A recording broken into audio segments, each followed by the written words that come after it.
Vision क्या होगी लोगों को कि उनके क्षेत्र में जिस प्रकार की मैन पावर की आवश्यकता है, वो स्किल्ड मैन पावर तैयार करने में हर सेंटर ने कितना कंट्रीब्यूट किया है, ये टारगेट उसके परफॉर्मेंस ऑडिट में इम्पॉर्टेंट होगा। लास्ट ईयर हमने 2.7 लाख युवाओं को ट्रेन किया है और उनको जॉब भी दिए हैं। Ambitious scheme to establish additional 15 new technology centers under the Technology Center System Program, which was approved by the government in 2014. It also intended to make the existing centers also to have new technologies. The total project cost of the entire program is rupees 2,200 crore, and government has invested about 120 crore in the Bhiwadi center. This center has the state-of-the-art facilities. Though it is dedicated to general engineering, auto industries, and it has very high-end machines such as CNC 5-axis, CMM, EDM, additive manufacturing, high-capacity hydraulic press, etc. The total machine proposed is 78, and it has 60 training machines and 18 production machines. A dedicated team of 10 officers has already joined at Bhiwadi. I'm happy to say and share that we have just started 3 courses, which has been approved by the AICTC, and these courses are pertaining to tool and die making, in mechatronics, logistics technology. We also propose to have 5 additional courses in mechanist, turner, tool and die maker, grinder, and draftsman. These courses is likely to provide a highly skilled manpower for the industry. We are aware that this is located in the heart of the industrial belt, where Maruti, HSCIL, Ashok Leyland, Eicher, JBM, Shriram Piston and Rings, Motherson Automotive Technology, and other prestigious industries are located. These industries will be able to provide a backward integration with the society, and also able to handhold the MSME in the neighborhood. With these few words, I once again welcome our Honorable Minister, Nitin Gadkari ji, who have found time from his busy schedule, and bless us, bless this institution, bless our fraternity, and bless all the children who have very high hope. Sir, with your blessings, this center is going to be one of the best in India. This is going to be one of the best in the world. This is what we aspire for. Thank you very much. बहुत बहुत धन्यवाद। और हमारे बीच में अब सचिव सूक्ष्म लघु एवं मध्यम उद्यम मंत्रालय भारत सरकार श्री A.K. शर्मा पहुंच चुके हैं। हम उनका स्वागत करते हैं और अब हमारा निवेदन है आपसे कि कृपया अपने उद्गार प्रकट करें। सचिव सूक्ष्म लघु एवं मध्यम उद्यम मंत्रालय भारत सरकार श्री A.K. शर्मा। माननीय मंत्री जी, माननीय परम आदरणीय गडकरी साहब, माननीय MOS, वहाँ के माननीय संसद सभ्य और विधानसभा सदस्य यादव जी, आप सबको पहली बात तो हम अपना समय देने के लिए धन्यवाद देते हैं, पूरे मंत्रालय की ओर से, हमारी टीम की ओर से। माननीय मंत्री जी के मार्गदर्शन में हमारी पूरी टीम इस बात के को लेकर के एकदम पीछे लगी हुई थी कि हमारे जो टेक्नोलॉजी सेंटर्स जो 18 चल रहे हैं और 12 या 13 जो पाइपलाइन में हैं, जो पाइपलाइन में हैं, उनको हम कैसे, मैं पिछले 4 महीने से इस बात के पीछे पड़ा हुआ हूँ सर, कि कैसे हम उनको जल्दी से जल्दी अ, लोगों के उपयोग में आवें, इस स्तर तक पहुंचा दें, कैसे उन्हें हम पूरा करें। स्थानीय काम होता है तो स्वाभाविक रूप से उसमें थोड़ी बहुत गैप और थोड़ी बहुत अड़चनें भी हम लोगों को देखने को मिल रही हैं। बट बहुत आनंद का विषय है कि आज ये भिवाड़ी का टेक्नोलॉजी सेंटर हमारा तैयार होके आपके वरद हस्तों से उसका लोकार्पण होने की स्थिति में हम आ गए हैं। तो आपका पहली बात तो सर आपको धन्यवाद, आपने समय निकाला इसके लिए, और अन्य महानुभावों के लिए भी हम आभार व्यक्त करते हैं। सर आपको ध्यान में है, आपके ऑलरेडी ध्यान में है कि टेक्नोलॉजी सेंटर का जो हमारा इस मिनिस्ट्री का जो प्रोजेक्ट है और जो काम है, वो बहुत महत्वपूर्ण है सर। 18 टेक्नोलॉजी सेंटर मैंने स्वयं शुरुआत के दिनों में ही, उस समय आपको याद होगा सर, जब कोविड का बहुत बड़ा चैलेंज चल रहा था, मेडिकल इक्विपमेंट्स की बातें, पीपीई हो या मास्क हो या फेस शील्ड हो या सैनिटाइजर की पंप हो, सिंपल सी बातें, ये ऐसा जो सैनिटाइजर है इसका जो हम दबाते हैं और जो मटेरियल निकलता है वो पंप अपने देश में बनने की दिक्कतें थी। तो हमने अपने टेक्नोलॉजी सेंटर्स की तरफ देखा और उनसे पूछा कि क्या आप लोग इसमें इंडस्ट्री की मदद कर सकते हैं क्या।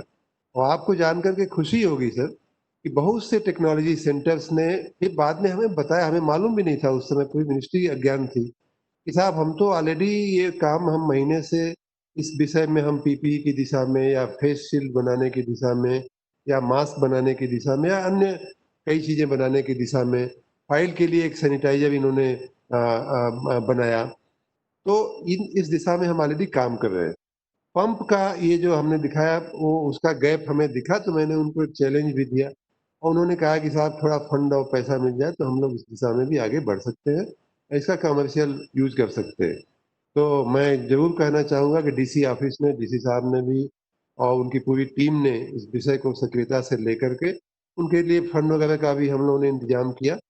और इनका काफी बड़ा योगदान सर कोविड के पूरी मेडिकल इक्विपमेंट्स पैदा करने में और इनका उसको फिर से मार्केट में तक ले जाने में इनका बहुत बड़ा रोल है। कन्नौज की बात हो या अन्य जगहों की बात हो, बहुत छोटी छोटी बातें इन्होंने, जो गैप्स थे जिनके चलते इंडस्ट्री उन सामानों को पैदा नहीं कर पा रही थी, उन गैप को पूरा करने का काम डिजाइन की दृष्टि से या अन्य टेक्नोलॉजी इनपुट की दृष्टि से इन्होंने किया। तो इनका बहुत बड़ा रोल है सर। और मुझे बहुत खुशी है कि हम अभी मुझे थोड़ा आने में विलम्ब हुआ, मुझे पीएम साहब के यहाँ एक मीटिंग में बुला लिया गया था। मुझे बहुत खुशी है कि मैं आपकी समक्ष हाजिर हो पाया हूँ। आने वाले दिनों में सर आपके मार्गदर्शन में, आपको ज्ञात ही है कि अन्य 15 हमें बनाने हैं। उनके लिए भी हम उसके कमर कस के हम काम कर रहे हैं। और उससे भी आगे चल करके 20 और सेंटर और 100 उनके एक्सटेंशन सेंटर जो इसी तरह का काम करेंगे। उसमें आपको याद हो तो पिछले दिनों चर्चा भी हुई थी, उनके लिए भी हमने एक नई व्यवस्था, एक नए ऑफिसर को डेडिकेटेड ये काम दिया है, क्योंकि ये काम बहुत महत्वपूर्ण है मिनिस्ट्री के लिए। और मिनिस्ट्री का ये योगदान जो है, टेक्नोलॉजिकल इंटरवेंशन का जो योगदान है, वो शायद देश के छोटे उद्योगों के लिए ही नहीं, बड़े उद्योगों के लिए भी एक बहुत महत्वपूर्ण इंटरवेंशन होगा। तो मुझे व्यक्तिगत रूप से बहुत खुशी है कि हमारी टीम ने इसको डिलीवर किया है और आने वाले दिनों में अन्य टेक्नोलॉजी सेंटर भी हम आपके हाथों से उद्घाटन और लोकार्पण करा सके, ऐसी मेरी स्वयं का विश्वास है। आपको पुनः पुनः आप सबको फिर से धन्यवाद देता हूं और अपनी डीसी ऑफिस की और टेक्निकल टीम को एक बार मैं आपकी तरफ से भी और मंत्रालय की ओर से पुनः पुनः बधाई देता हूं। तो धन्यवाद। धन्यवाद महोदय। भिवाड़ी टेक्नोलॉजी सेंटर आधुनिक सुविधाओं से लैस एक ऐसा सेंटर है जो इस क्षेत्र के एमएसएमईज को तकनीकी तथा इनोवेशन संबंधी सपोर्ट देगा। हर साल 8000 स्किल्ड युवा देगा जो नए भारत के नए कौशल प्रहरी होंगे। आत्मनिर्भर भारत के संकल्प की ओर एक ऐतिहासिक कदम है भिवाड़ी टेक्नोलॉजी सेंटर। इसके पहले कि माननीय मंत्री श्री नितिन गडकरी जी के कर कमलों द्वारा इस सेंटर का शुभारंभ हो, हम आपको बता दें कि शुभारंभ के एकदम बाद हम आपको भिवाड़ी ले चलेंगे, जहां के कुछ लाइव शॉट्स भी हम आपको दिखाएंगे। तो अब हम माननीय मंत्री महोदय श्री नितिन गडकरी जी से विनम्र विनती करते हैं कि कृपया टेक्नोलॉजी सेंटर भिवाड़ी का शुभारंभ करें रिमोट का बटन दबाकर। Over to Nagpur.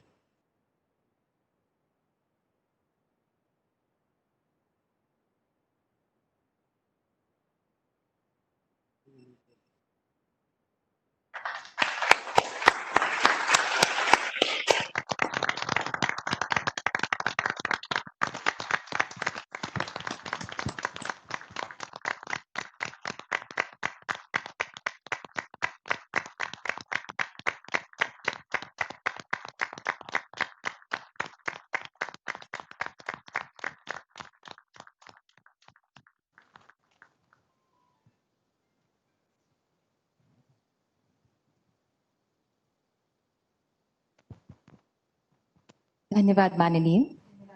Technology centre का मकसद है हमारे प्रतिभाशाली हुनर को तराशना, उच्च तकनीक से गुणवत्ता को मानदंड पर खरा उतारना और एमएसएमई व्यवसाय को निखारना।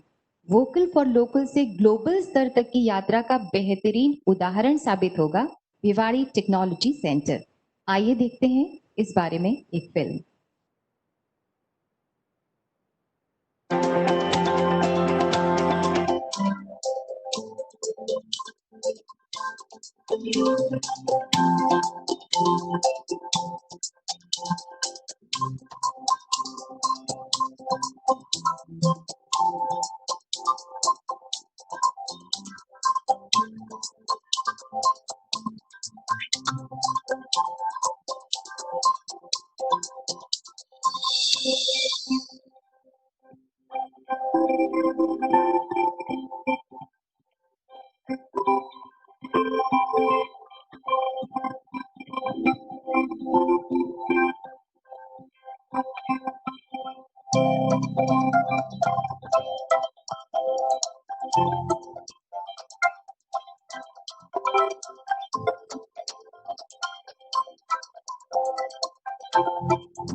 I have done my training from MSME Technology Center Bhiwadi in January. MSME Technology Center proved its excellence in every aspect or field, whether in teaching, machineries, infrastructure, etc. हमने एचओडी सर से बात की, उन्होंने बताया कि आप MSME Bhiwadi से project की ट्रेनिंग ले सकते हैं, जो आपको बहुत हेल्पफुल होगा।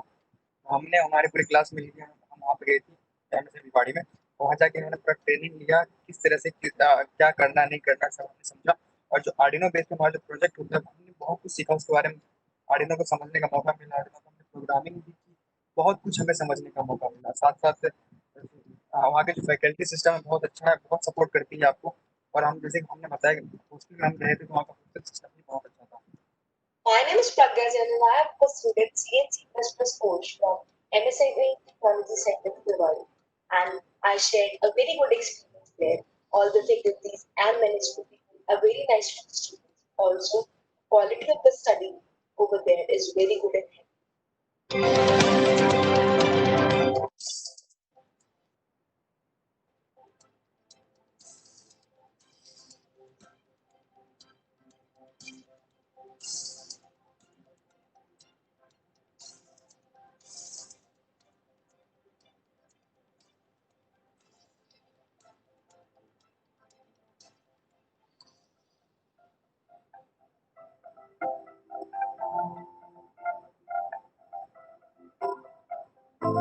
तो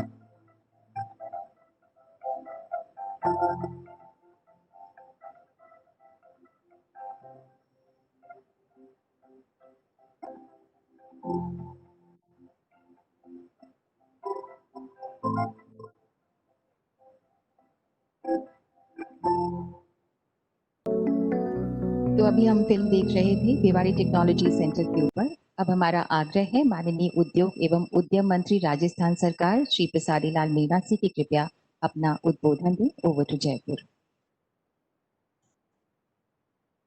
माननीय सरकार के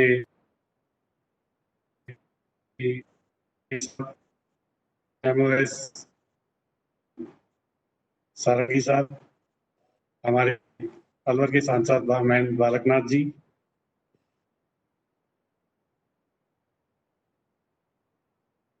भारत सरकार के विभाग के वरिष्ठ अधिकारीगण, आप सबका माननीय मंत्री महोदय का राजस्थान सरकार की ओर से भिवाड़ी टेक्नोलॉजी सेंटर का उद्घाटन आपके कर कमलों से होने के लिए मैं आपका बहुत आभार व्यक्त करता हूँ। राजस्थान सरकार आपकी बहुत आभार व्यक्त करती है कि आपने 15 जून सेंटर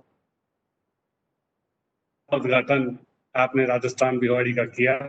इसके लिए हम आपके बहुत बहुत आपका आभार व्यक्त करते हैं और अपेक्षा करते हैं कि आपने जिस भावना से राजस्थान को ये टेक्नोलॉजी सेंटर आपने दिया, बहुत बड़ा इसका MSME में बहुत बड़ा योगदान रहेगा। युवाओं को मैं पिछले वर्ष अगस्त में भिवाड़ी गया, तब इसका पूरा देखकर आया था। बहुत ही अच्छा सेंटर बना है ट्रेनिंग सेंटर के लिए। MSME सेक्टर को बड़ी राहत मिलेगी। मैं आपका इसके लिए नौजवानों की तरफ से जो ट्रेनिंग लेंगे, मैंने ट्रेनिंग लेते हुए नौजवानों को देखा था, बहुत अच्छा महसूस हो रहा था कि देश में आपने जो हमको दिया, इसके लिए बहुत आभार व्यक्त करते हैं। हमारे माननीय मुख्यमंत्री जी अशोक जी गहलोत ने आपसे एक जयपुर में बहुत बड़ा इसी तरह भिवाड़ी जैसा सेंटर देने की आपको हमने प्रार्थना की है। और जयपुर राजधानी का एक तरह से राजधानी है और सारे राजस्थान के सारे युवा आकर यहाँ पर ट्रेनिंग ले, यहाँ पर टेक्नोलॉजी सीखे। मैंने देखा है कि आपने भिवाड़ी में जो सेंटर कायम किया टेक्नोलॉजी, बहुत आयातित मशीनें, बहुत अच्छी क्वालिटी की मशीनें, बहुत अच्छा ट्रेनिंग सेंटर है।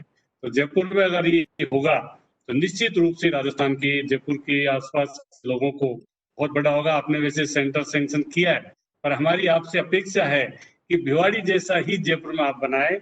आपने अभी हमारे की जयपुर में भी किया है, कोटा में किया है, उदयपुर में किया है, नागौर में किया है।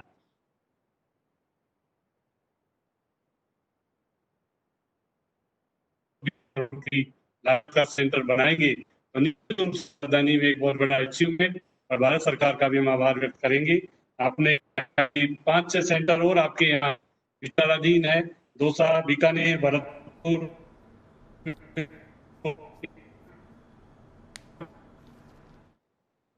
MSME सेक्टर में जो भारत सरकार की जो अपेक्षाएं हैं राज्यों से, निश्चित रूप से हमारा राज्य उसमें सबसे आगे बढ़कर हमने नया MSME एक्ट 3 साल तक राज्य के कानूनों की पूरी हमने की है। उद्यमी अपने में उद्योग लगाए चलाए, 3 साल तक उसका ना कोई इंस्पेक्शन करेगा, ना कोई किसी तरह की उसको परेशानी आए,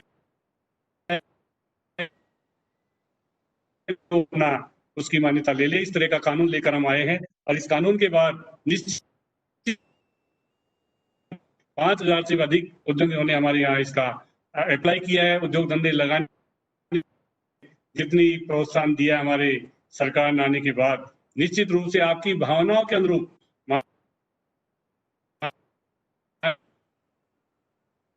चाहते हैं कि इसमें नौजवानों को रोजगार मिले। भारत सरकार की जो भावना है, भारत सरकार ने जो 15 में से पहला सेंटर शुरू करके हमारे ऊपर जो उपकार किया है, उसका राज्य की ओर से बहुत आभार व्यक्त करते हैं। हम चाहते हैं कि भिवाड़ी हमारा औद्योगिक क्षेत्र का हमारा हृदय है और यहाँ पर हरियाणा जगह के जवान आकर यहाँ पर ट्रेनिंग लेंगे। बहुत अच्छी ट्रेनिंग सेंटर, मैंने ट्रेनिंग लेते हुए भी देखा है। मैं किन शब्दों में आपकी प्रशंसा करूं, मेरे पास कोई शब्द नहीं है कि इतना सेंटर आपने अच्छा। आपका व्यक्तिगत तौर पर माननीय मंत्री जी का हम बहुत आभार व्यक्त करते हैं और हम चाहते हैं कि के बाद हमने इसी को लचीला बनाया। विंडो एक्ट में भी बहुत बड़ा परिवर्तन किया राज्य सरकार ने। वहां पर इन्वेस्टमेंट बोर्ड के चेयरमैन होंगे, उद्यमियों को कहीं भी जाना नहीं पड़े, एक ही छत के नीचे सारी मंजूरियां एक ही छत के नीचे आवश्यक रूप से लिमिटेड टाइम में हमने देने का फैसला किया है। राजस्थान में उद्यमियों को परेशानी नहीं हो, उनका सरलीकरण हो, उनके एक ही छत के नीचे उनकी सारी स्वीकृतियां हो। इस तरह का सिंगल विंडो एक्ट में भी अभी हमने अमेंडमेंट किया है। हम चाहते हैं कि हमारे नागरिकों को रोजगार मिले और आपने हमारे यहाँ पर केंद्रीय कानूनों के तहत भी हमारे माननीय मुख्यमंत्री जी ने आपको पत्र लिखा है। जैसे एमएसएमई में राज्य सरकार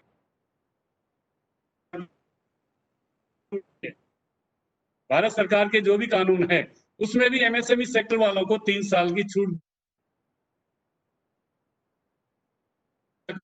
इनमें भी राजस्थान सरकार की तरह अभी भारत सरकार के कानूनों में 3 साल की अगर छूट, निश्चित रूप से उद्यमियों को और हौसला अफजाई होगी, सरकार का सरलीकरण करने का उद्यमियों को फायदा मिलेगा। उद्यमी हमारे यहाँ आएंगे,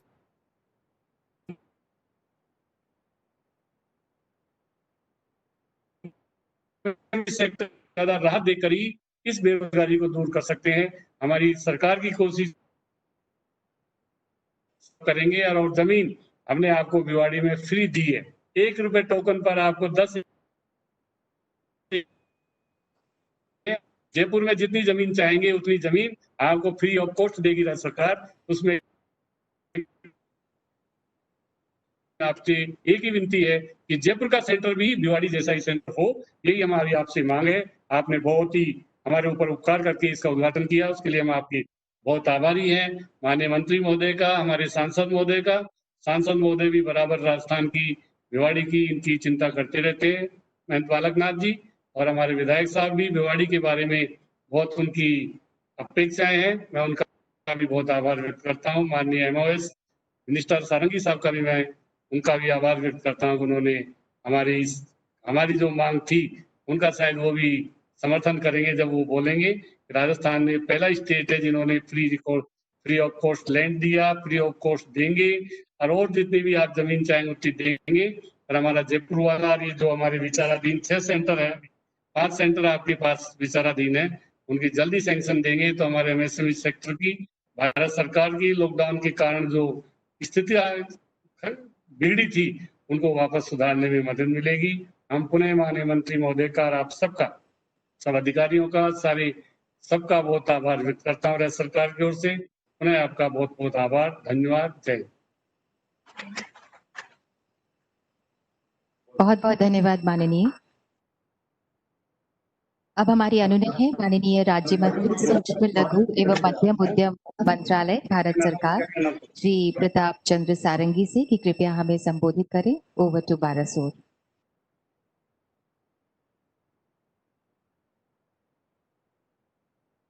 प्रोग्राम का मुख्य अतिथि, मुख्य आकर्षण भारत सरकार के MSME, national highway and road transport का माननीय मंत्री श्री नितिन गडकरी जी,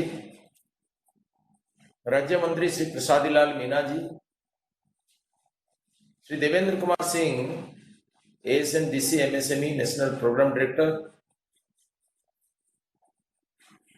श्री पीयूष श्रीवास्तव जी डीसी एमएसएमई, बाकी सब गणमान्य अतिथिगण और इस डिजिटल प्लेटफॉर्म में जो उपस्थित हैं, हमारे एमएसएमई के जो माननीय सचिव, केंद्रीय सचिव श्री शर्मा जी, मैं आप सबको मेरा अभिनंदन ज्ञापन करता हूं और राजस्थान सरकार को भी मैं अभिनंदन करता हूं ये लैंड और बिल्डिंग प्रदान करने के लिए।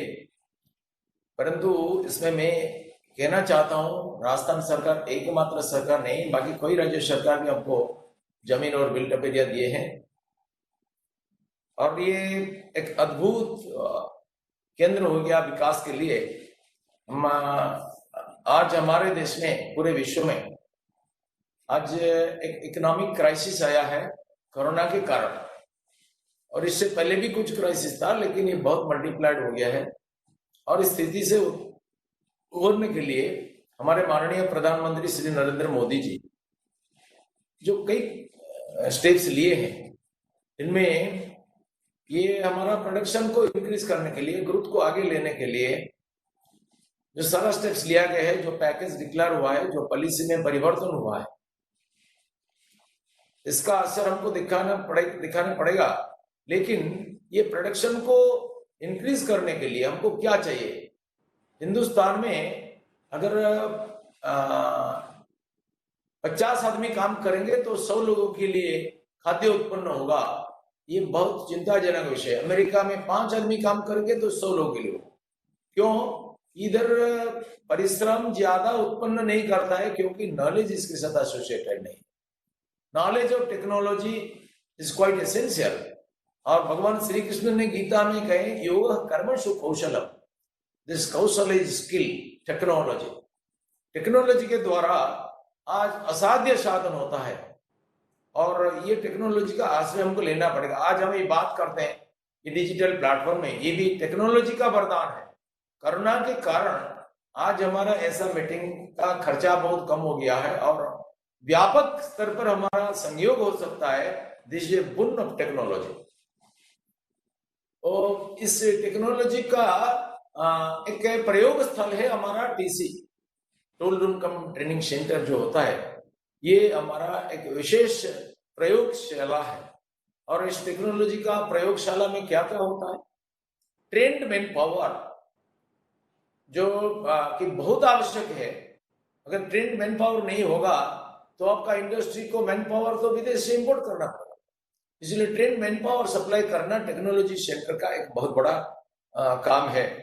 दूसरा है जो design manufacturing of quality press tools, die casting, moulding, fixtures and gauges, all these things, be it on electronics, on plastics, and steels. These are all essentials. These are all the products of technology center. And third है जो consultancy. It provides consultancy consultants for our industrial growth. That is quite essential. Now, Bhiwadi is an industrial hub of our country, of Rajasthan especially. And I have a special bonding, emotional bonding with Bhiwadi, because this is connected with Swami Vivekananda's glorious memories. And the Raja of Alwar was Swami Vivekananda's disciple. And this comes in the Alwar district, this Bhiwadi. And this Raja was basically an atheist, and under the special spiritual influence of Swami Vivekananda, he became a theist and a devotee of God, and he took discipleship of Swami Vivekananda, and he was completely transformed. And I remember Swami Vivekananda was an advocate of common man's rights and the duty of enlightened citizens to raise this common man. When he was, I remember a story, when Swami Vivekananda was moving in a ship and Jamshedji Tata was moving in the same ship, and they discussed regarding their purpose and intention about their visit. Swami Vivekananda was going to address the Chicago Parliament religions, and Jamshedji was going in connection with the business. So that he was going in connection with trade. Swamiji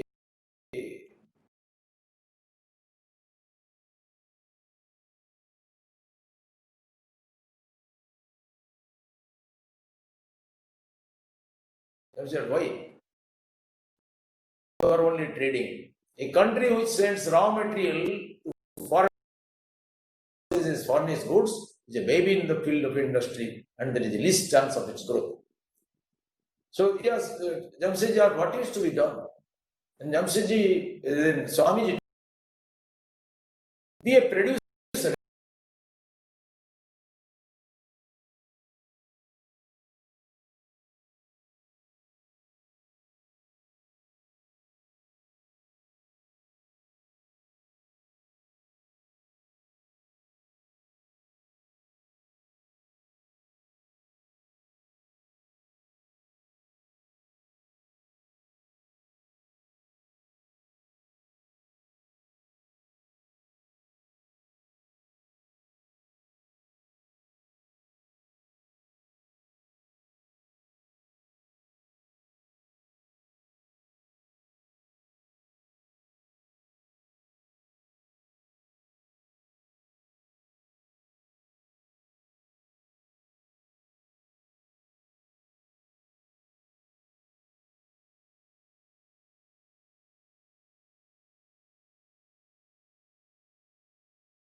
of becoming a merchant or a trader.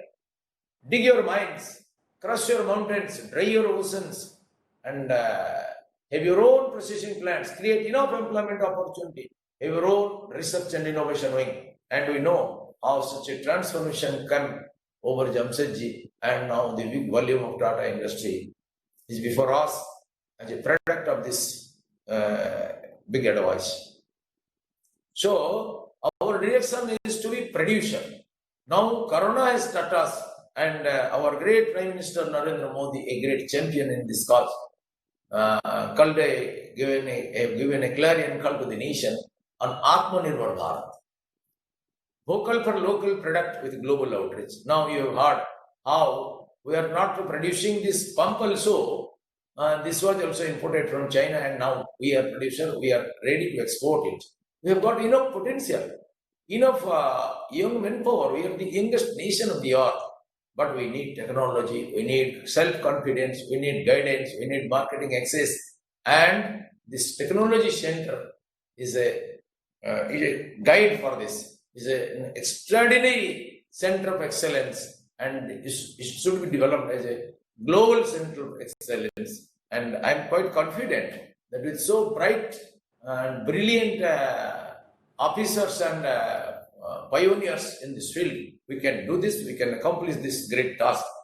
So, skill is quite essential. Our Madhubabu in Odisha said, cultured end is industry. If you crush a piece of stone, it will give you cheap sweet worth 500 rupees. But if you carve an image on the same stone, it will be worth 50,000 rupees. This is value addition, and this is industry. Our technology centers are doing all these things, carving different modules, tools, and even Chandrayana necessitated some tools to be produced by our tool centers, tool rooms. So that is our excellence and our glory. I am quite proud of it. And employment generation is another aspect of this technology center. World-class training is imparted to our youth, and who get employment 100%. But our aim is not to create only job seekers. We want that there should be employers should come out of the technology center. There should be entrepreneurs should come out of this technology center. And this can be done by these tool rooms and technology centers, so that our national growth will touch the sky. Sky is the limit. Small dream is a crime, said our ex-president Abdul Kalam. We should have big dreams, and made patriots like you should come forward to take this nation to the glorious heights, so that we can lead the world. Now, during this pandemic, our able Prime Minister, so great a champion, who enabled the nation to export this hydroxychloroquine to nearly 25 countries. So now we are in a very prestigious position, and we can cope with the world industries, trade and commerce. And we can only, unless we train our manpower, it is impossible to achieve this millennium goal. So our manpower should be trained in such industries which are having excellence, and this is a center of excellence. I am quite confident that we can achieve the goal of national growth to reach $5 trillion economic, instead of all these opposite situations, through this technology center and our extension centers. I am again thankful for the government of Rajasthan for providing us this land and build-up area. And our Honorable Minister is a technological expert on various fields, and his most favorite subject is waste management. And this is quite essential nowadays. E-waste, plastic waste, kitchen waste, agricultural waste, industrial waste, all these have created a havoc and health hazard. Even scientists are trying to flee away to planet Mars, and they are searching for any provision of life is there, any chances of life is there. But they cannot take this 1,000 crore people to planet Mars. They can run with their family, but that is not good. Instead of planning to run to planet Mars, we should develop such technology so that this pollution is reduced and this world becomes habitable for man. as the scientists have warned us that within 400 years, this world may be finished, may be burnt to ashes, and this load of plastic waste is maybe doubled by 2022. So we shall have to develop this technology, how to reduce this waste, how to reprocess the waste, and our technology center may be instrumental in developing this sort of device and save this planet. So again, I express my optimism, my hope, my confidence on this technology center and the great engineers, scientists who are involved, who are engaged in this work, and this is a great work of nation building. And with this, I conclude with respect to you all. Namaste. बहुत बहुत धन्यवाद माननीय।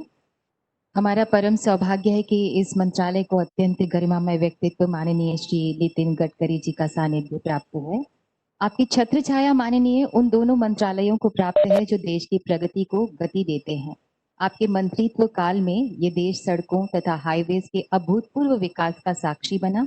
MSME sector में उद्यमों के उत्थान में आप निरंतर सेवारत हैं। आपदा के वक्त में भी आपने एमएसएमई सेक्टर को कोरोना वॉरियर्स की पुण्य पंक्ति में लाकर खड़ा कर दिया और निरंतर नया आत्मविश्वास तथा ऊर्जा का संचार करते रहे। हमारी आपसे विनम्र अनुनय है माननीय कि कृपया हम सबका मार्गदर्शन करें, हम सबको संबोधित करें।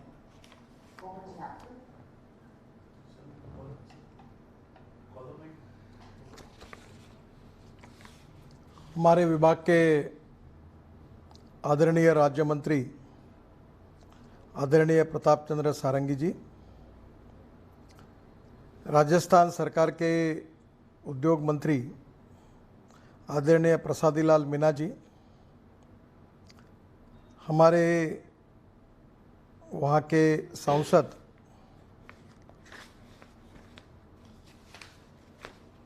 आदरणीय महंत बालकनाथ जी,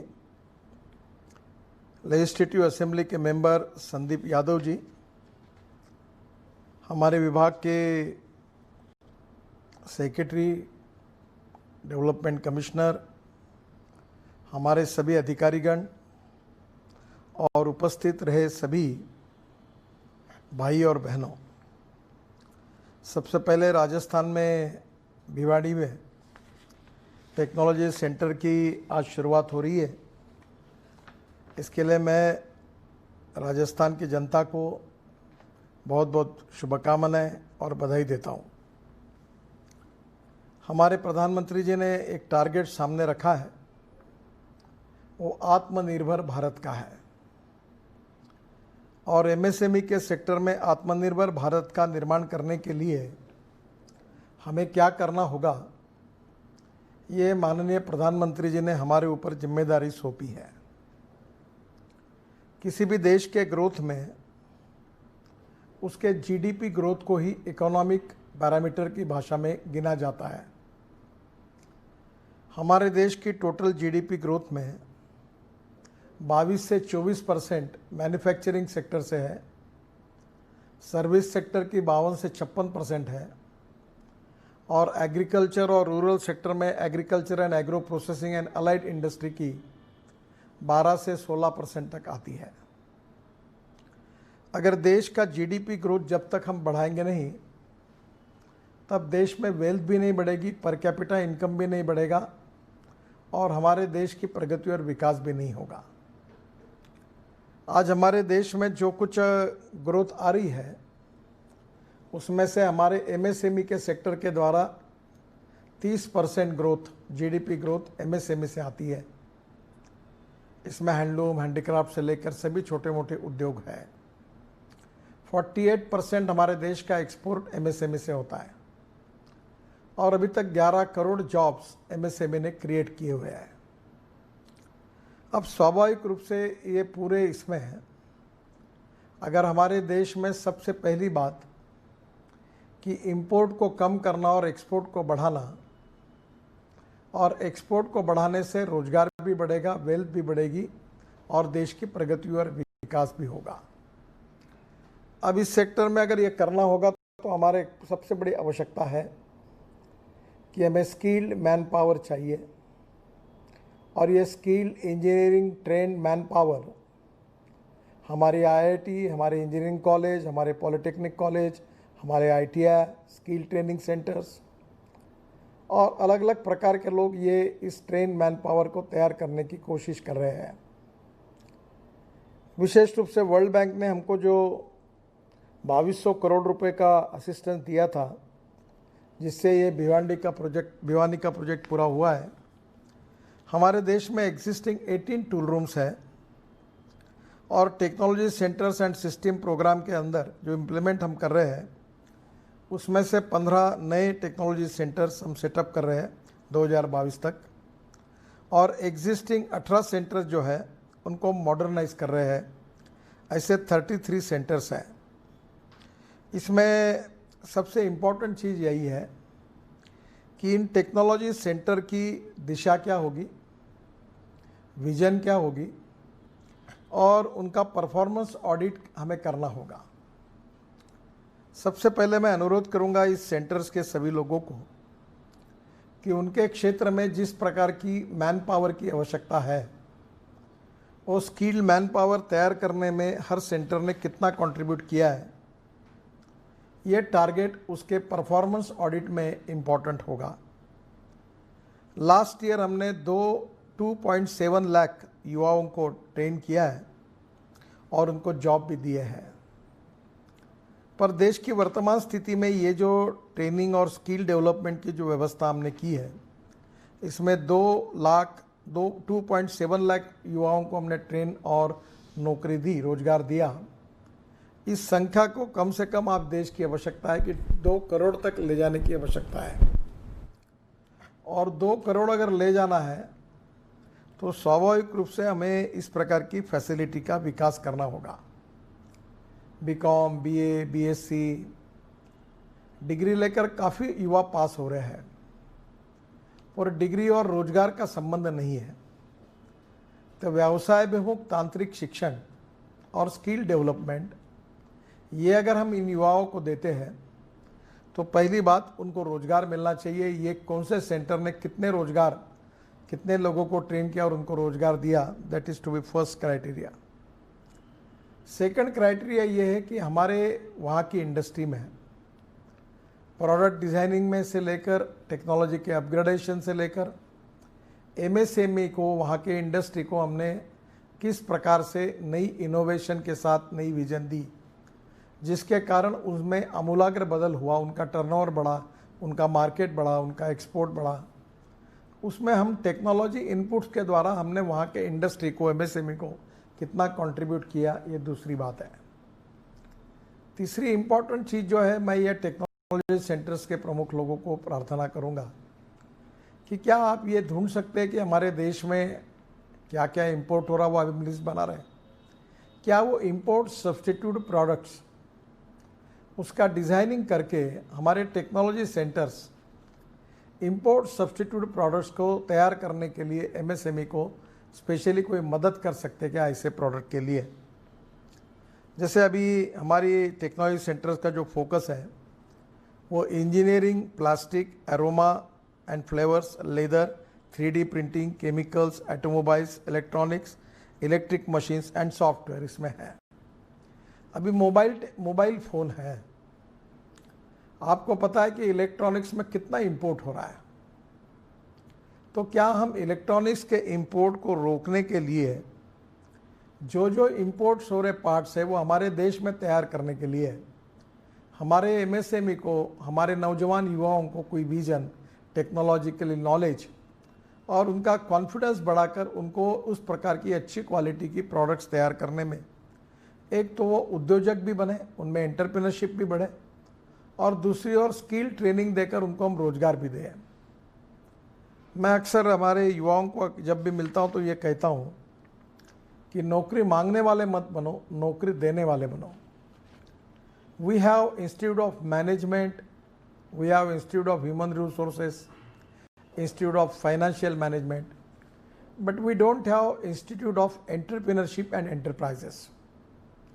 मैं मानता हूं कि टेक्नोलॉजी सेंटर ये कैटलिस्ट है और अपने क्षेत्र में इसके कारण विकास अगर होगा, नए उद्योग आएंगे, नए प्रोडक्ट डेवलप होंगे, नया ट्रेनिंग मिलेगा, नई इंडस्ट्री आएगी, एग्जिस्टिंग इंडस्ट्री में टेक्नोलॉजी का अपग्रेडेशन होगा, उनका मार्केट शेयर बढ़ेगा, इंपोर्ट कम होगा, एक्सपोर्ट बढ़ेगा। तो ये हमारा वैल्यूएबल कंट्रीब्यूशन टुवर्ड्स जो मिशन हमने लिया है उसमें इसका उपयोग होगा।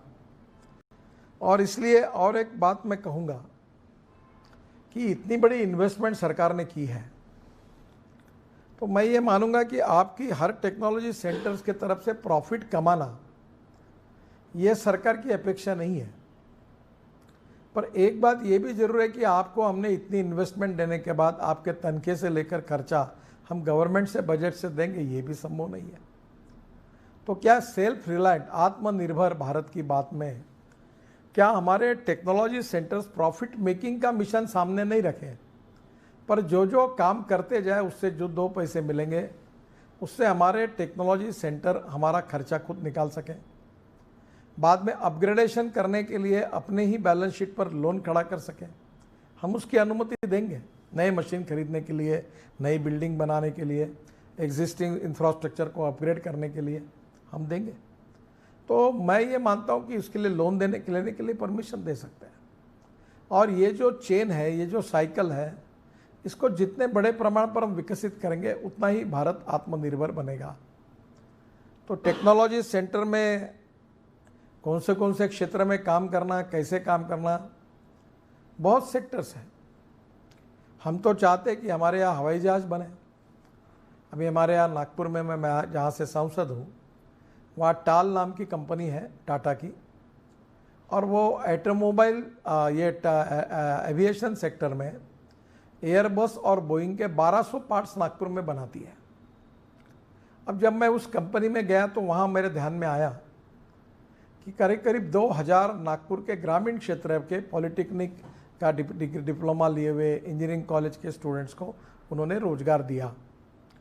और इसलिए कल मुझे हमारे कमिश्नर मिले और सेक्रेटरी साहब से भी मैंने अनुरोध किया है कि जब इस सेंटर को बढ़ाना है हमको, मैंने 2.5 लाख और 3 लाख की जो कैपेसिटी है इसको अगर 2 करोड़ की करनी है तो हमें केवल सरकारी योजनाओं के ऊपर हम डिपेंड नहीं हो सकते। तो मैंने उनको ये सुझाव दिया कि क्या ये हो सकता है क्या, जैसे मैंने टाल की बात कही कि उन्होंने अपने भरोसे, टाटा ने, टाल कंपनी जो है वो पूरे देश को, पूरे वर्ल्ड में अभी एयरबस और बोइंग को पार्ट्स सप्लाई कर रही है। तो हम अगर टाल को कहे कि भाई तुम एक टेक्नोलॉजी सेंटर तैयार करो, research and development and skill training का, आप बिल्डिंग और लैंड आपकी होगी और इक्विपमेंट हमारे होंगे, पर हमारा टारगेट ये होगा कि हर साल आप एक जितने करोड़ की हम मशीनरी देंगे उस हिसाब से टारगेट देंगे, इतने लड़कों को आप ट्रेन करो, एक तो उनको जॉब दो या उनको खुद का उद्योग खोलने के लिए उनको खड़ा करो। हम उसके हमारे ग्रांट का कैलकुलेशन उसके आधार पर करेंगे कि आपका परफॉर्मेंस उसमें कैसा है। अभी बजाज स्कूटर का प्लांट है बहुत बड़ा औरंगाबाद में, अब उनका टोटल प्रोडक्शन में से 50% एक्सपोर्ट होता है। टीवीएस का प्लांट है वो 50% एक्सपोर्ट कर रहे हैं। अब वो इलेक्ट्रिक बाइक बनाए, दोनों की मैंने लॉन्च की है। अब उसके नए नए पार्ट्स बन रहे हैं। अब उसको डेवलपमेंट और रिसर्च करने में अगर वो आज 50% उनका वर्ल्ड के वॉल्यूम में, मैं ट्रांसपोर्ट मंत्री हूँ और मेरा सपना है कि ये जो स्क्रैपिंग पॉलिसी आने के बाद एल्यूमिनियम, कॉपर, प्लास्टिक, रबर, सब स्टील सस्ते में मिलेगा। और हमारे ये टेक्नोलॉजी सेंटर जो एग्जिस्टिंग प्रोडक्ट्स का डिज़ाइनिंग कैसा करेंगे वो तैयारी करेंगे और इसमें इंडस्ट्री एक्स्टैब्लिश होगी और 5 साल के अंदर हिंदुस्तानी ऑटोमोबाइल मैन्युफैक्चरिंग का वर्ल्ड का नंबर 1 का हब बनेगा। आज अब इस इंडस्ट्री का वॉल्यूम 4,85,000 करोड़ है, 1,45,000 करोड़ एक्सपोर्ट है। और आज इसी इंडस्ट्री को अगर कल हम 10 लाख करोड़ तक ले जाएंगे तो सबसे ज़्यादा एम्प्लॉयमेंट देने वाली ये इंडस्ट्री 10 लाख करोड़ में जाएगी तो कितने लोगों को रोजगार मिलेगा। ये अगर हमारे व्हीकल एक्सपोर्ट होंगे तो कितना गवर्नमेंट को टैक्स उसके कारण स्टेट और सेंट्रल गवर्नमेंट को मिलेगा। तो धीरे धीरे एक एक सेक्टर में प्रोडक्ट डिज़ाइनिंग से लेकर skill and train man power तैयार करने से लेकर एंटरप्रेन्योरशिप निर्माण करते हुए हमारी टेक्नोलॉजी की विजन देकर हम उद्योग भी कैसे खड़े करें, ये एक इंटीग्रेटेड अप्रोच में हमें सोचना होगा। सरकार के पास पैसे की कमी है, अभी ये सेंटर्स है, इसमें ये सेंटर के एक्सटेंशन सेंटर्स खोलने की भी बात है। अगर एक सेंटर अगर हमारा टेक्नोलॉजी सेंटर अच्छा काम करता है तो क्यों नहीं वो अलग, जैसे आज माननीय मंत्री जी कह रहे जयपुर में आप करिए, जगह देने के लिए तैयार है। हम ये कह सकते कि जगह और बिल्डिंग आप बना दो, हम एक्सटेंशन सेंटर भिवाड़ी का वहाँ कर देंगे। फिर ऐसे करके एक टेक्नोलॉजी सेंटर 10-10 एक्सटेंशंस खोलता है तो और उस पिछड़े बैकवर्ड एरिया में उपयोग होगा। तो कम पैसे में ज़्यादा से ज़्यादा काम कैसे करना, स्किल्ड और ट्रेन मैन पावर को कैसे तैयार करना, एंटरप्रेन्योरशिप के आधार पर टेक्नोलॉजी की विजन देकर हम ऐसे इनिशिएटिव लेकर उद्योगों को कैसे खड़े करना। क्योंकि आप भिवाड़ी में हैं, अलवर ज़िले में है, इसी रोड में मैं दिल्ली मुंबई एक्सप्रेस हाईवे बना रहा हूँ। ये बहुत इम्पॉर्टेंट एरिया है और हमने केवल 16,000 करोड़ रुपए लैंड एक्विजिशन पे बचा है। क्योंकि tribal and backward area of Rajasthan, Haryana, Maharashtra, Gujarat और मध्य प्रदेश ऐसे रोड की कनेक्टिविटी, हमने उसका जो रोड मैप तैयार किया और आधा काम शुरू भी हो गया है और मेरा विश्वास है 2-2.5 साल में ये काम हम पूरा करेंगे। 12 घंटे में मुंबई से दिल्ली होगा। 12 लेन कंक्रीट रोड, सीमेंट कंक्रीट का बन रहा है। अब इसके आजू बाजू में जो ज़मीन हमने ली है बहुत सस्ती है और हम चाह रहे हैं कि वहाँ सब लोग आते हैं, नोएडा में जाते हैं, सब लोग गुड़गांव में जाते हैं, सब लोग मुंबई में जाते हैं, बेंगलोर में जाते हैं, चेन्नई में जाते हैं। क्यों नहीं हम पिछड़े हुए ट्राइबल एरिया में विकसित करें। ये पूरा highway tribal and backward area से जा रहा है और इसके कारण यहाँ मैन पावर भी सस्ती है, लैंड भी सस्ती है। 16,000 करोड़ तो हमने अगर दिल्ली, अहमदाबाद, सूरत, वडोदरा साइड से लैंड लेते तो बहुत महंगी होती है। अगर हम यहाँ से गए तो 16,000 करोड़ हमने कॉस्ट में बचाया। 1 लाख करोड़ का रोड है, 16,000 करोड़ लैंड में हमने बचा दिए। तो अब नए एरिया को डेवलपमेंट का अवसर मिला तो एक से दूसरा, दूसरे से तीसरा, तीसरे से चौथा, ऐसी एक चेन, डेवलपमेंट की एक चेन होती है। अगर एक इंडस्ट्री खुली, 10 इंडस्ट्री खुली तो 4 रेस्टोरेंट खुलते हैं तो वहाँ लोगों को रोज़गार मिलता है। रेस्टोरेंट खुलते हैं तो किराने के दुकानों से तेल और बाकी सामान ग्रोसरी का जाता है तो उनका धंधा चलता है। अब तेल चलने लगा तो कोई तेल गिरने वाला काम है, उसका काम चालू होगा। तो कहीं ना कहीं डेवलपमेंट और ये जो होती है वो मल्टीप्लाई होती है और ये करने में एमएसएमई का हमारा रोल बहुत इम्पॉर्टेंट है। और मेरा अनुरोध है कि इसमें ट्राइबल, बैकवर्ड एरिया और प्रधानमंत्री ने जो विशेष रूप से कहा 115 एस्पिरेंट डिस्ट्रिक्ट्स और उसके साथ साथ एक्सटेंशन सेंटर्स और उसके साथ स्किल्ड मैन पावर को तो तैयार करना ही है, पर उसके साथ साथ वहाँ के लोगों को विजन देकर इंडस्ट्री के लिए भी तैयार करना और एग्जिस्टिंग इंडस्ट्री की टेक्नोलॉजी को अपग्रेड करने के लिए भी मदद करना और उनको भी सर्विसेज देना। वी आर नॉट, हम प्रॉफिट बनाने के लिए नहीं बैठे हैं, पर हम सेल्फ रिलायंट होने के लिए जितना पैसा लगता है तनख्वाह में, मशीनरी में, इलेक्ट्रिक बिल में, वो हम निकालें और ज़्यादा का पैसा मिलेगा तो उसी अकाउंट से आप नए नए मशीन लीजिए, एक्सपांशन करिए, एक्सटेंशन सेंटर खोलिए और ऐसे कैटलिस्ट बनकर एक सेंटर जब हज़ारों लोगों को रोजगार देगा तो निश्चित रूप से देश में ट्रेन मैन पावर तैयार होगी, स्किल्ड मैन पावर तैयार होगी, प्रोडक्शन बढ़ेगा, टेक्नोलॉजी का अपग्रेडेशन होगा, एक्सपोर्ट बढ़ेगा और देश आत्मनिर्भर बनेगा। मेरा और एक सुझाव इस निमित्त है, इसको भी हमारे डिपार्टमेंट से मैं सेक्रेटरी और कमिश्नर हमारे उनका रिक्वेस्ट करूंगा कि क्या engineering college, IIT, polytechnic college, ITI existing, अब एग्जिस्टिंग आईटीआई जो है स्टेट गवर्नमेंट के, वो इतने अच्छी अवस्था में नहीं है, आउटडेटेड टेक्नोलॉजी है। क्या इन आईटीआई में बिल्डिंग बनी है, पावर है, लैंड है, सब कुछ है, इनके एग्जिस्टिंग इंफ्रास्ट्रक्चर का उपयोग करके इनको अपग्रेडेशन करने के लिए कोई स्कीम हम दे सकते हैं क्या? तो जो मेरा सुझाव यही है कि इंडस्ट्री के लिए बड़े, आईआईटी के लिए, इंजीनियरिंग कॉलेज के लिए, पॉलिटेक्निक कॉलेज के लिए, यूनिवर्सिटीज़ के लिए, और हम लोग उनकी जगह और बिल्डिंग वो बनाएं और हम उनको अलग अलग प्रकार की मशीन्स और उसके लिए ट्रेनिंग मशीन का इंफ्रास्ट्रक्चर पूरा दें और वो उसके आधार पर अपने टेक्नोलॉजी सेंटर का विकास करें। और वो मशीन देते समय ये करें कि इसमें आप वहाँ के इंडस्ट्री को भी सर्विस दो। अभी डाई बनानी है, कल मैंने शर्मा जी नहीं थे दिल्ली 2 दिन पहले मैं जब आया था, तो स्पाइस जेट अभी फ़िलहाल बंद था, तो उन्होंने अपने इंजीनियर्स को कहा कि कुछ देखो। तो ये बंद काल में उन्होंने एक अपना वेंटिलेटर बनाया और ऑक्सीमीटर बनाया, और मैंने उसका लॉन्चिंग किया पर दिल्ली में 2-3 दिन पहले। तो उनका वेंटिलेटर केवल 55,000 रुपये का है।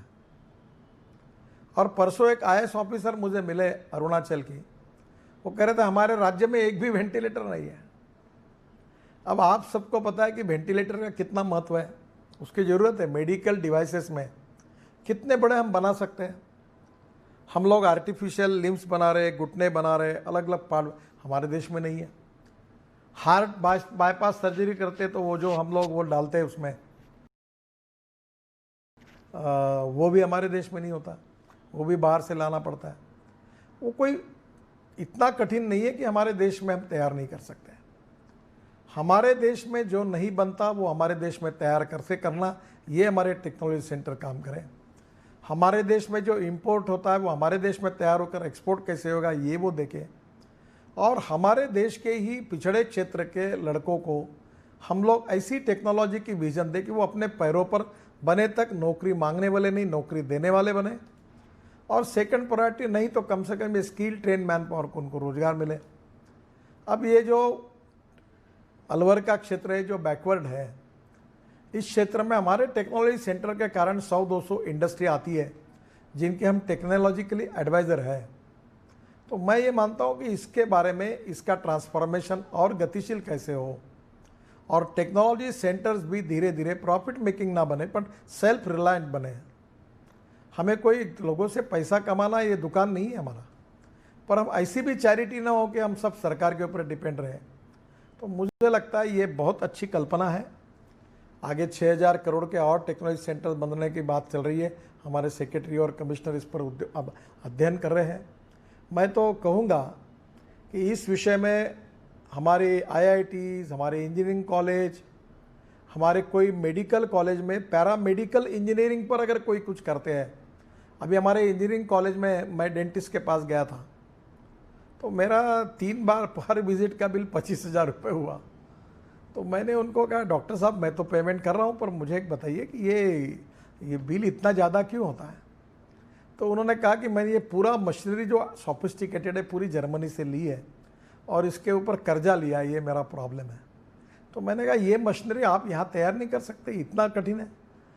तो मैंने नागपुर में विश्वेश्वरैया कॉलेज ऑफ इंजीनियरिंग उनके प्रिंसिपल और चेयरमैन को बुलाकर कहा कि डेंटल डॉक्टर जो है, डेंटिस्ट, ये कौन से इक्विपमेंट यूज़ करते हैं इसमें। आपके यहाँ इंजीनियर, आप स्किल मैन पावर, आप इंजीनियरिंग कॉलेज है देश का बड़ा, आप क्यों नहीं इस पर इनके साथ काम करते हैं।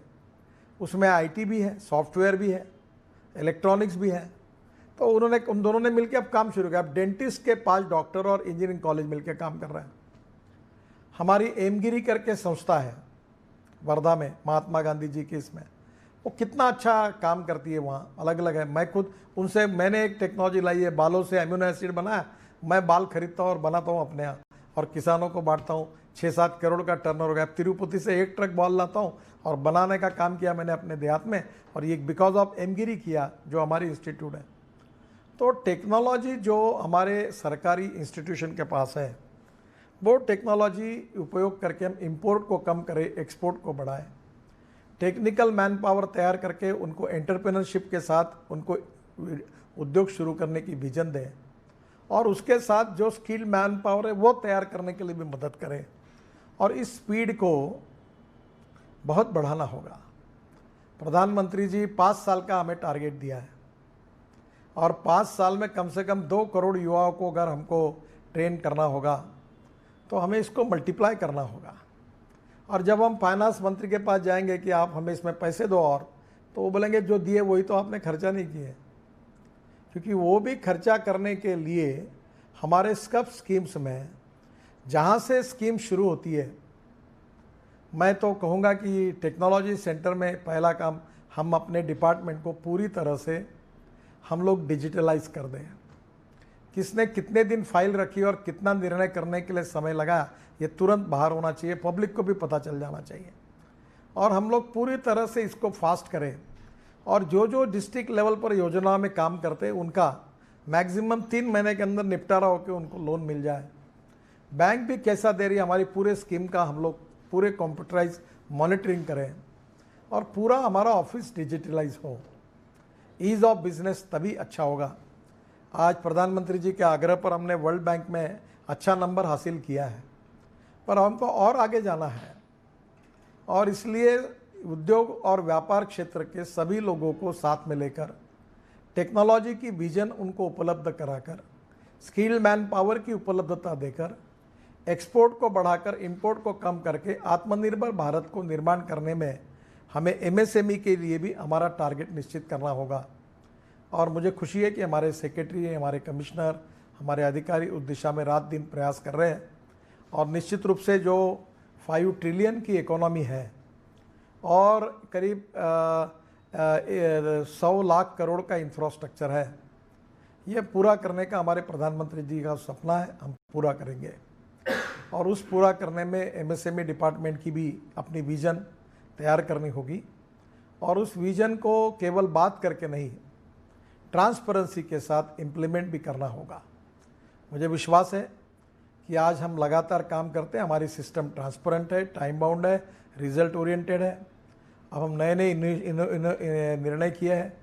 प्रधानमंत्री जी ने हमको 3,70,000 करोड़ का पैकेज दिया हुआ है हमारे डिपार्टमेंट के लिए और आज हम लोग सबको एमएसएमई को मदद कर रहे हैं। मेरा विश्वास है कि निश्चित रूप से आने वाले समय में जो 30% ग्रोथ थी जीडीपी में एमएसएमई की, वो हम 50% करेंगे। जो हमारा एक्सपोर्ट 48% है, वो 60% देश का एक्सपोर्ट एमएसएमई करेगी और हमारे 11 करोड़ जॉब जो हुए वो आने वाले 5 साल में हम 5 करोड़ जॉब क्रिएट करेंगे। तो हम देश में बहुत अच्छा कंट्रीब्यूट कर सकते हैं। आखिरी का मेरा मुद्दा इतना ही है कि जो एग्रीकल्चर, रूरल, ट्राइबल और 115 एस्पिरेंट डिस्ट्रिक्ट है उसमें प्रायोरिटी दें और उसमें हम एक्सटेंशन सेंटर्स खोलें। और मुझे पता नहीं, पर शर्मा जी एक बात के लिए देखिए कि जहाँ शेड्यूल कास्ट और शेड्यूल ट्राइब की पॉपुलेशन है, जहाँ एक्सटेंशन सेंटर अगर हम खोलने की योजना बनाते हैं तो क्या हमें वो मिनिस्ट्री कुछ इसमें मदद कर सकती है? अगर ट्राइबल मिनिस्ट्री अगर हमारे साथ 50 एक्सटेंशन सेंटर्स खोलने के लिए हमें पैसा देगी तो हम उनके साथ मिलकर हम एक्सटेंशन सेंटर ट्राइबल डिस्ट्रिक्ट में खोल देंगे। अगर शेड्यूल कास्ट का कम से कम 80% बच्चे पढ़ेंगे या कुछ जो नियम होगा उसके आधार पर शेड्यूल कास्ट बच्चों के लिए हम इस प्रकार के सेंटर्स खोलने के लिए उनसे कुछ मदद ले सकते हैं क्या? तो आप ज़रूर इसमें भी देखिए, अगर मिल सकती है तो अच्छा होगा।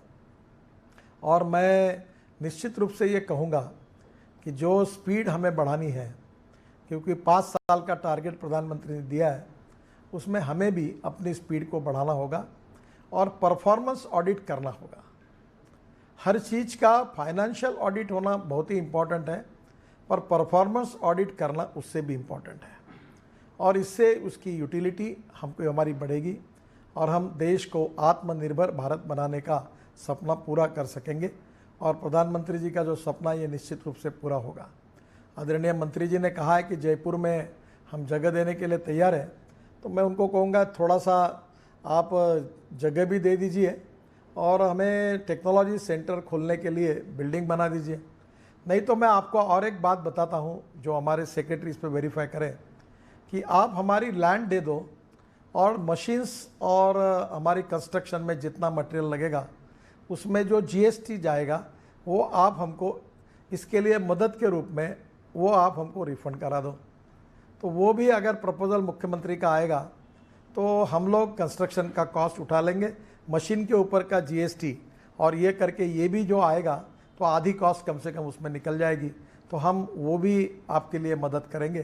तो मैं आपको ज़रूर, हम पिछड़े क्षेत्र में, बैकवर्ड क्षेत्र में हम लोग इसके बारे में भी क्या कर सकते हैं इसके लिए सोचेंगे। मैं जानता हूं कि राज्य सरकार को भी दिक्कत है, so we need to find out some innovative models और इनोवेटिव मॉडल के साथ हमको मार्ग प्रॉब्लम को सुलझाना होगा। तो ये नोशनल लॉस है, अगर हम सेंटर ही नहीं बनाएंगे आपके यहाँ तो आपको कौन सा जीएसटी मिलने वाला है? तो आप अगर हम सेंटर बनाएंगे तो जीएसटी का अगर उसी में लग जाएगा तो सेंटर आपको मिल जाएगा। हमारे पूरे मशीन पर इस पर जो जीएसटी होगा वो आप हमें वापस कर देंगे तो वो पैसा हम आपके कंस्ट्रक्शन में डाल देंगे। तो हम लोग कुछ ना कुछ उपाय ढूंढकर इसमें हम लोग उपाय ढूंढ सकते हैं। तो मैं निश्चित रूप से हम सोचेंगे कि हम क्या कर सकते हैं और कैसे ये ज़्यादा सेंटर्स की संख्या बढ़े और वो ट्राइबल और पिछड़े हुए सामाजिक और आर्थिक दृष्टि से पिछड़े हुए क्षेत्र में ये व्यवसाय विमुख तांत्रिक शिक्षण और स्किल डेवलपमेंट इसकी ज़्यादा आवश्यकता है। और हमारे इंजीनियरिंग कॉलेज, हमारे IITs, हमारे पॉलिटेक्निक कॉलेज, ITI, उसके एग्जिस्टिंग इंफ्रास्ट्रक्चर का उपयोग करना और ऑलरेडी जो टेक्निकल मैन पावर को कंज्यूम रोजगार दे रहे हैं ऐसे बड़े बड़े उद्योगों को भी हम कहें कि भाई तुम्हारे पैसे से तुम बिल्डिंग और लैंड दोनों दो और मशीनरी हम आपको देते हैं, आप इसको डेवलप करो, तो हम उनको भी मदद कर सकते हैं। तो मुझे लगता है कि ऐसे सेंटर्स खोलने के लिए सरकार कुछ इंसेंटिव राज्य सरकार देती तो ठीक है, पर जैसे आप बैकवर्ड एरिया में इंडस्ट्री खोलने के लिए इंसेंटिव देते हैं, टैक्स एग्जम्पशन देते हैं, तो आप ऐसे ट्रेनिंग सेंटर के लिए वो दीजिए ताकि आपके ही राज्य में ये नए एसेट खड़े होंगे जिससे हमारा एम्प्लॉयमेंट मल्टीप्लाई होगा, ग्रोथ मल्टीप्लाई होगी, हमारा विकास होगा। तो मैं बहुत अच्छे हमारे डिपार्टमेंट का ये काम है, अच्छे तरीके से हो रहा है। सभी सेक्रेटरी और हमारे अधिकारी रात दिन प्रयास कर रहे हैं, उसको और गति देकर इस काम को हम आगे लेकर जाएंगे और प्रधानमंत्री जी का सपना पूरा करने की पूरी कोशिश करेंगे आत्मनिर्भर भारत की। और उसमें आप सब लोग भी इस दृष्टि से ज़रूर सहयोग करिए, यही आपसे प्रार्थना करते हुए फिर से एक बार राजस्थान की जनता को बहुत बहुत बधाई देते हुए अपनी बात को समाप्त करता हूं। धन्यवाद, नमस्कार, जय हिंद।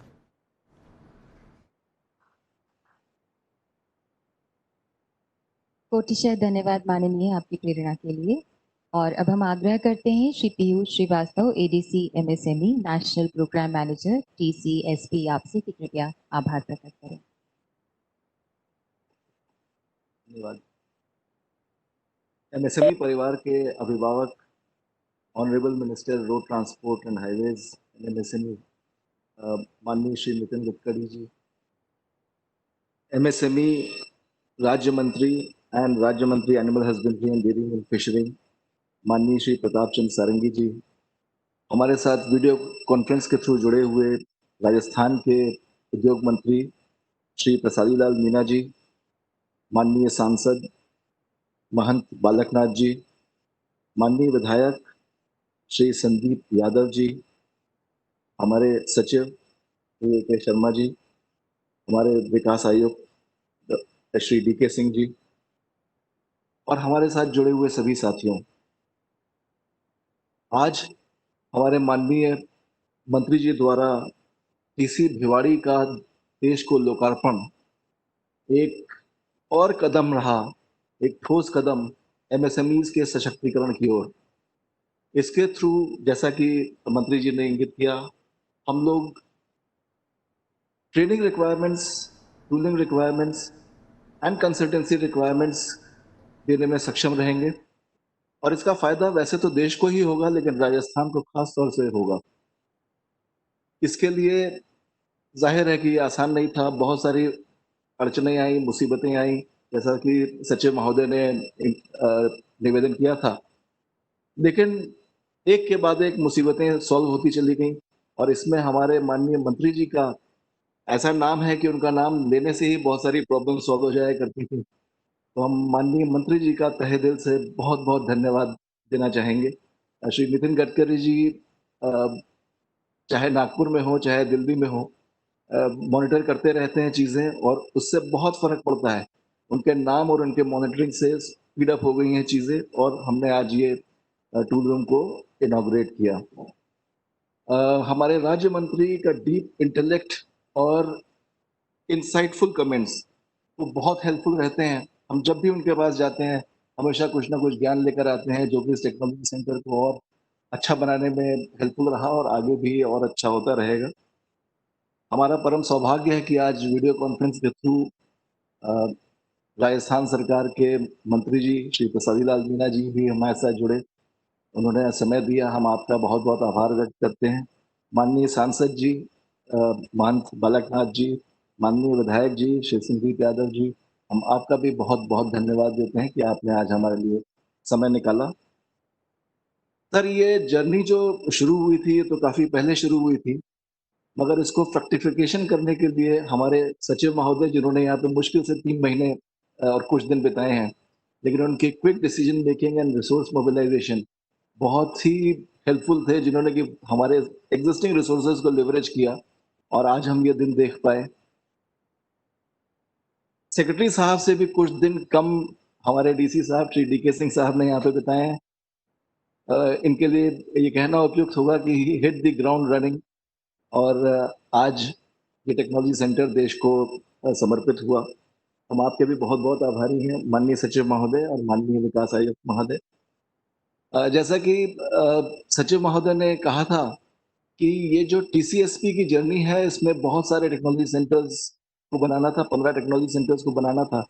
इसका अवार्ड ऑलमोस्ट एक ही समय पे हुआ है काफी टेक्नोलॉजी सेंटर्स का। तो ये रेस स्टार्ट तो बहुत लोगों के लिए एक साथ हुई थी, मगर इसको खत्म फिनिश लाइन तक सबसे पहले लेकर आया टीसी भिवाड़ी। टीसी भिवाड़ी के जो कंस्ट्रक्शन इंजीनियर्स थे, मैसर्स शुभम कंस्ट्रक्शन, मैं उनका भी बहुत आभार व्यक्त करता हूँ, जिन्होंने कि ये इसको सबसे पहले उन्होंने पूरा किया। आज हमारे साथ जुड़े मीडिया के भाइयों का, बहनों का मैं विशेष धन्यवाद देना चाहूँगा, जो कि इस कोविड के उसमें हमारे साथ चाहे वर्चुअली जुड़े, मगर वो हमेशा हमारा साथ देते रहे हैं। और एमएसएमई में हम लोग जो भी प्रयास करते हैं उसको सही परिप्रेक्ष्य में प्रस्तुत करते हैं जनता के सामने।